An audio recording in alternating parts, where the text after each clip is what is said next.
خواجہ غریب نواز جب نئے نئے آئے نا اجمیر شریف میں تو خیمہ لگایا ہوا تھا خواجہ غریب نواز نے.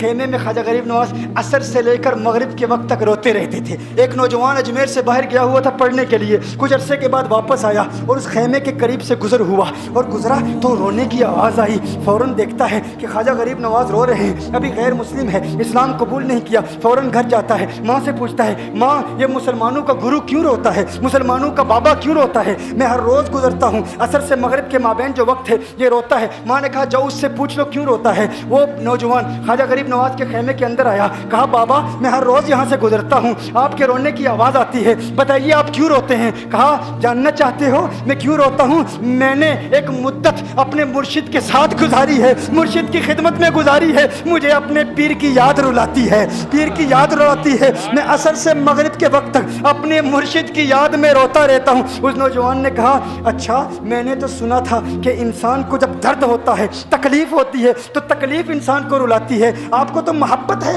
یہ محبت میں بھی انسان کو رونا آتا ہے؟ کہا ہاں ہاں ہے نوجوان, انسان محبت میں بھی روتا ہے. کہا تو پھر مجھے بھی رونا ہے, میں بھی رونا چاہتا ہوں, مجھے بھی رونا سکھا دیجئے. کہا تو رونا چاہتا ہے؟ رونا چاہتا ہوں. کہا ٹھیک ہے, دو شرطیں ہیں, مسلمان ہو جا اور میرا مرید ہو جا. کہا میں ماں سے اجازت طلب کروں گا.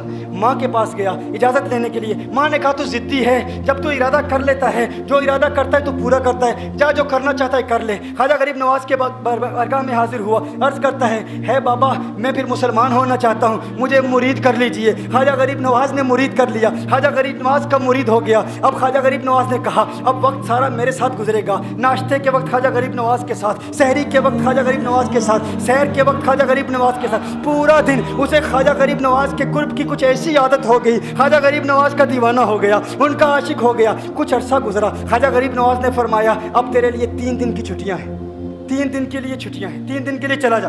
اس نے کہا مسئلہ ہی کوئی نہیں, ایشو ہی نہیں, پرابلم ہی نہیں, ٹھیک ہے 3 دن کے لیے چلا جاتا ہوں. اب جب 3 دن کے لیے گھر گیا, کہا 3 دن کے لیے تو اب مجھ سے ملاقات نہیں کر سکتا, مجھ سے ملنے کی اجازت نہیں ہے. اس نے کہا ٹھیک ہے نہیں ملوں گا. گھر گیا, پہلے دن جب گھر گیا یہ وہ نوجوان تھا جو 3 روٹیاں کھایا کرتا تھا, آج ایک لقمہ بھی نہیں کھا پایا, ایک لقمہ بھی نہیں کھا پایا. اسے کچھ ہو گیا, کہہ رہے مجھے کچھ ویکیوم سا محسوس ہو رہا ہے, کچھ دل میں کمی سی محسوس ہو رہی ہے. یوں وقت گزرتا گیا, رات کا وقت آیا, آنکھ نہ لگی, سو نہ پایا, مکان کی چھت پر چلا گیا. ماں نے دیکھا بیٹا چھت پر کیوں چلا گیا؟ ماں چھت پر جاتی ہے, بیٹے کیا ہوا؟ کہا پتہ نہیں ماں, پتہ نہیں ماں, میں تو فوراً سو جاتا تھا, آج نیند بھی نہیں آ رہی, آج کھانا بھی نہیں کھا پاتا. ماں تو چلی جا. ماں چلی جاتی ہے. یوں جب سحری کا وقت ہوتا ہے اس کی آنکھوں سے اشکوں کی برسات جاری ہوتی ہے, اس کی آنکھوں سے اشکوں کی برسات جاری ہوتی ہے. وہ رو رہا ہے, اس پر رکت تاری ہے. ماں آتی ہے, بیٹے کیا ہوا؟ کہا ماں مجھے پیار ہو گیا ہے, ماں مجھے محبت ہو گئی ہے, ماں مجھے عشق ہو گیا ہے. جا غریب نواز کے پاس, کہا مجھے بلا لو, اب یہ جدائی برداشت نہیں ہوتی, اب مرشد کی جدائی برداشت نہیں ہوتی. ماں فوراً خواجہ غریب نواز کی بارگاہ میں حاضر ہوتی ہے. کہا میں نہیں جانتی ہے مسلمانوں کے بابا تو نے میرے بیٹے کو کیا دے دیا, تمہارا تعلق نہیں سمجھ پاتی, تمہارا رشتہ نہیں سمجھ پاتی, لیکن وہ تو رو رہا ہے, کہتا ہے واپس بلا لو. خواجہ غریب نواز نے کہا نہیں ابھی وقت نہیں ہے, میں اپنی زبان میں کہتا ہوں. گویا کہ خواجہ غریب نواز نے کہا ہوگا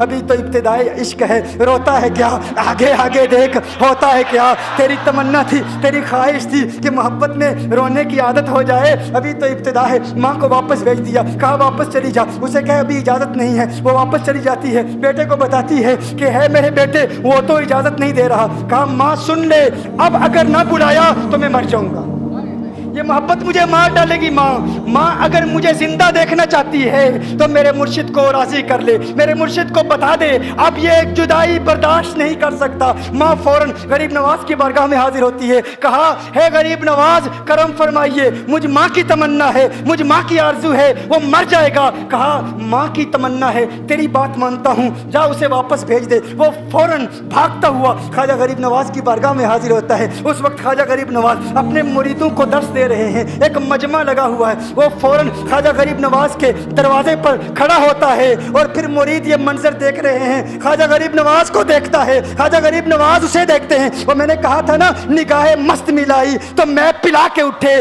جہاں وہ بیٹھ گئے میں قدا بنا کے اٹھے. خواجہ غریب نواز نے اس کی آنکھوں سے آنکھیں ملائی اور پوچھا اب پتا چلا محبت میں رونا کیسے آتا ہے, اب پتا چلا. اس نے کہا ہے غریب نواز کرم فرمائیے. فوراً